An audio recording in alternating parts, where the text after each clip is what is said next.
कर्पूरी ठाकुर, उसके बाद किसानों के मसीहा पूर्व प्रधानमंत्री चौधरी चरण सिंह, उनको भारत रत्न का सम्मान मिला है। कौन नहीं स्वागत करेगा और क्यों नहीं करेगा। उसके साथ ही बीजेपी चेक एंड बैलेंस कर रही है। एक तरफ सोशल जस्टिस के मसीहा, सामाजिक न्याय के पुरोधा जन नायक कर्पूरी ठाकुर, तो दूसरी तरफ इस देश में मंडल कमीशन के खिलाफ कमंडल यात्रा निकालने वाले सांप्रदायिक राजनीति के मास्टरमाइंड लाल कृष्ण आडवाणी को भारत मिलता है। तो दोनों जगह चेक एंड बैलेंस करने की कोशिश है। दूसरी तरफ आज किसानों के मसीहा चौधरी चरण सिंह, जिन्होंने देश भर में तमाम बहुजन नेता बनाए, रामविलास पासवान हो, लालू यादव हो, जैसे तमाम नेता, शरद यादव, ये सब कर चौधरी चरण सिंह की देन थे। उन्हीं की छत्र छाया में ये लोग पले बले हैं, उनको भारत रत्न। और दूसरी तरफ देखते जाइएगा कॉम्बिनेशन, दूसरी तरफ पीवी नरसिम्हा राव, जो प्रधानमंत्री के तौर पर जिनका दागदार था कार्यकाल, उसी समय में बाबरी मस्जिद का विध्वंस हुआ था। तो एक सोशल जस्टिस और साथ में राइट विंग को साधने की बीजेपी की कोशिश है। क्या ये 2024 में बीजेपी को चुनाव जिताएगी या बीजेपी सचमुच घबराई हुई है। मीडिया कह रहा है 400 पार, बीजेपी कह रही है 400 पार, लेकिन ग्राउंड पर हकीकत कुछ और है और ये डर कुछ और तो दिखा रहा है। जिस तरह से भारत रत्न देकर साधा जा रहा है जातियों को, नेताओं को, पार्टियों को, उससे साफ है कि ग्राउंड पर बीजेपी की स्थिति ठीक नहीं है। और बीजेपी ने इससे पहले भी कोशिश की थी, कांग्रेस ने भी कोशिश की थी, लेकिन नाकाम रहे थे। इसी तरह की हालत 2014 में कांग्रेस की थी, बहुत खराब। उनके एक बड़े नेता हैं राजीव शुक्ला, उन्होंने सुझाव दिया और सचिन तेंदुलकर को प्रावधान बदलकर भारत रत्न दिया गया। दरअसल सचिन तेंदुलकर उस साल रिटायर हुए थे, 49 शतक लगा चुके थे और लोग उनको एक दिव्य क्रिकेट के भगवान कहता था मीडिया, और उनको भारत रत्न दिया गया। लगा था कांग्रेस को कि उनकी नैया पार हो जाएगी, लेकिन कांग्रेस का नैया पार नहीं हुआ, नैया डूब गई। उसी तरह से बीजेपी ने भी एक बार कोशिश की थी। सोचिए, जीवन भर कांग्रेस के नेता रहे और बाद में कांग्रेस ने ही राष्ट्रपति बनाया प्रणब मुखर्जी, उसको बीजेपी ने भारत रत्न दिया उनको, और कोशिश हुई कि बंगाल में इसका असर दिखेगा, लेकिन बंगाल में बीजेपी जीत नहीं पाई और वहां भी ममता से बीजेपी हार गई। तो क्या ये कोशिश है, लेकिन हाँ, उसका फायदा जरूर मिला था बीजेपी को। तो सवाल है कि जब ग्राउंड पर सब सही है, तो सवाल है कि क्या भारत रत्न से बीजेपी को फायदा होगा। बिहार में कर्पूरी ठाकुर को भारत रत्न देने से उनका परिवार, रामनाथ ठाकुर और उनकी पार्टी जेडीयू भले बीजेपी के साथ चली गई इंडिया गठबंधन से। किसान नेता चौधरी साहब को भारत रत्न मिला है। जयंत चौधरी ने कहा कि अब मैं किस मुंह से विरोध करूंगा, लेकिन सवाल है कि क्या ये अलायंस ग्राउंड पर काम करेगा। अगर सोचिए, कल मान्यवर कांसीराम साहब को भारत रत्न मिल जाता है तो क्या शेड्यूल कास्ट के लोग बीजेपी को वोट कर देंगे। सवाल ये है कि बीजेपी आखिर इतना डरी सहमी क्यों है, क्योंकि बेरोजगारी एक बड़ा मुद्दा है और जिस तरह से मनुवाद और जातिवाद हावी हुआ है, नरेंद्र मोदी उस पर लगाम नहीं लगा पाए हैं। जिस तरह से media, judiciary, college, university, bureaucracy, business में जातिवाद बढ़ा है और जो मनुवादी सोच के लोग हैं, जो जातिवादी सोच के लोग हैं, जो ब्राह्मणवादी सोच के लोग हैं, जिस तरह से वो दलित, पिछड़े, आदिवासी, किसानों पर अत्याचार कर रहे हैं, उससे बीजेपी का वोट खराब हुआ और लगता है लोगों को ये जातिवादी, मनुवादी, ब्राह्मणवादियों का जो मनोबल है वो बीजेपी की तरफ से बढ़ा हुआ है। दूसरी बात, बेरोजगारी अभी भी एक अहम मुद्दा है। जिस तरह से बेरोजगारी चरम पर है, महंगाई एक अहम मुद्दा है, महंगाई चरम पर है, बेरोजगारी चरम पर है और युवाओं के पास रोजगार नहीं है।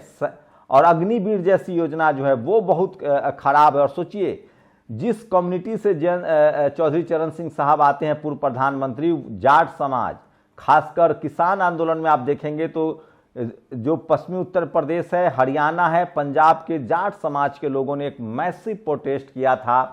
13 तारीख से वो फिर प्रोटेस्ट कर रहे हैं, 16 तारीख को फिर एक राष्ट्रव्यापी कॉल है। तो ऐसे में क्या ग्राउंड पर लोग समझ रहे हैं या नहीं समझ रहे हैं। राजनीति बहुत आगे निकल चुकी है, पानी बहुत बह चुका है और मुझे लगता है कि आम लोगों को ये बात समझ में आने लगी है कि ये जो मान सम्मान तब याद आ रहा है जब चुनाव सर पर है। तो आपको क्या लगता है, क्या चौधरी चरण सिंह साहब को भारत रत्न देने से बीजेपी को चुनावी फायदा होगा? जयंत चौधरी उनके पाले में जा चुके हैं, इस पर भी बात करूंगा कि आखिर इंडिया गठबंधन टूट क्यों रहा है और बीजेपी कैसे काम करती है और तमाम कांग्रेस और रीजनल फोर्सेस कैसे काम करते हैं। क्या सचमुच जो प्रधानमंत्री ने कहा था कि ये लोग घमंडिया है उसमें सच्चाई है? क्या अखिलेश यादव, तेजस्वी यादव, हेमंत सोरेन, ये तमाम स्टालिन, ये तमाम जो नेता हैं वो तमाम छोटे छोटे कम्युनिटी के दलों को मिलना नहीं चाहते हैं और इस वजह से उनकी स्थिति कमजोर, एक दूसरे वीडियो में। लेकिन अभी मेरा सवाल वही है, क्या सचिन तेंदुलकर को भारत रत्न देने से कांग्रेस को जीत नहीं मिली थी? क्योंकि कांग्रेस के खिलाफ एक बड़ी हवा बह रही थी और खासकर दलित, पिछड़ा, आदिवासी, ओबीसी नाराज था, मीडिया नाराज था। अगर बीजेपी इतनी ही मजबूत है, 400 के पार जा रही है, तो सवाल है कि उसे इतना कुछ करना क्यों पड़ रहा है? और सवाल है, क्या राम मंदिर का मुद्दा काम नहीं आ रहा है?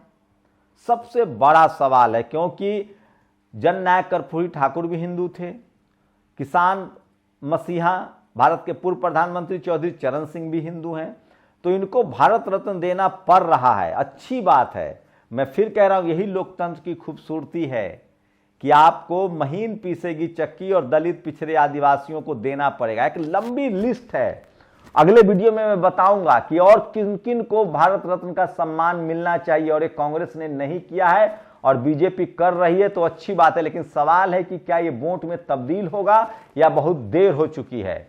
अगर ये 1 साल पहले या 2 साल पहले दिया जाता तो अलग मैसेज जाता। सवाल है कि क्या जब बीजेपी के खिलाफ इस देश की बहुसंख्यक आबादी, दलित, पिछड़े, आदिवासी, किसान नाराज हैं, इसलिए उनको सम्मानित किया जा रहा है और सम्मानित करने का स्वागत है। लेकिन सवाल है कि उनके कम्युनिटी का, Jat, Gurjar, Patel, Maratha, SC, ST, OBC के जो युवा हैं, उनको नौकरियां कब मिलेंगी? महंगाई कब होगा? अग्निवीर कब खत्म होगा? सबसे ज्यादा किसान समाज के बच्चे जो हैं वो जाते हैं सेना में। तो सवाल ये है, और सोशल मीडिया की वजह से आम लोग इन तमाम सवालों को पूछ रहे हैं और मुझे लगता है कि बीजेपी की स्थिति और कमजोर होती दिख रही है।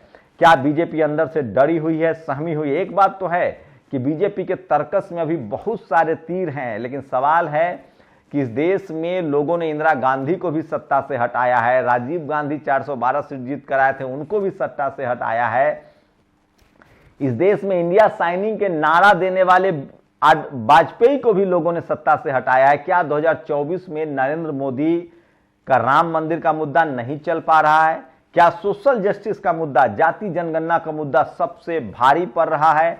और सवाल है कि 2024 में वो एक तरफ जहां सोशल जस्टिस के नेताओं को साध कर सोशल जस्टिस के जो जिनकी जरूरत है उनका वोट लेना चाहते हैं, दूसरी तरफ वो पैरेलल राइट विंग को साध रहे हैं। तो सवाल है कि क्या दलित, पिछड़े, आदिवासी, जिनके लिए सबसे ज्यादा सरकारी स्कूल, सरकारी अस्पताल, नौकरी, रोजगार इनकी जरूरत है, सेना में उनकी भर्ती की जरूरत है, क्या ये लोग वोट कर पाएंगे? मुझे लगता है ये बीजेपी का जो डर है वो दिखा रहा है। और 2024 का रास्ता अगर इतना आसान होता, सोचिए, तमाम मीडिया पूरी तरह से बीजेपी के साथ है, कहीं से कोई इंस्टीट्यूशन से आवाज नहीं आ रही, तो मुझे लगता है कि इस बार जनता ने मूड बना लिया है, जनता के मूड को बीजेपी समझ रही है, भांप रही है।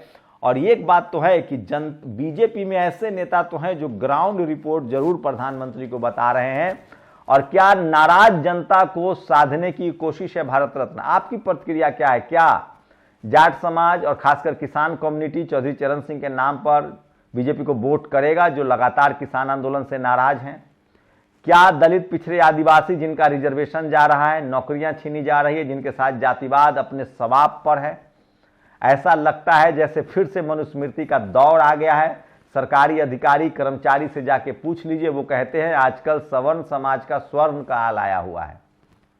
मैंने देखा भी है कई जगह। तो क्या जो जातिवाद, मनुवाद और ब्राह्मणवाद हो रहा है दलित, पिछड़े, आदिवासी, किसानों के साथ, क्या उससे डर गए हैं प्रधानमंत्री? और क्या भारत रत्न उनको चुनाव जिता पाएगा? और क्या बीजेपी ग्राउंड पर कमजोर दिख रही है? पुण्य प्रसून वाजपेयी ने एक ट्वीट किया है कि जनता, नेता भले बीजेपी के साथ जमा हो रहे हो, जनता जो है वो बीजेपी के खिलाफ तो कहीं एकजुट नहीं हो रही है। आप लोग अपनी प्रतिक्रिया जरूर दीजिए। शुक्रिया। नेशनल दस्तक की आपसे गुजारिश है कि अगर इसको बचाना चाहते हैं तो नेशनल दस्तक को सब्सक्राइब करने के लिए रेड कलर के सब्सक्राइब बटन को दबाएं, फिर बेल आइकन की घंटी दबाएं।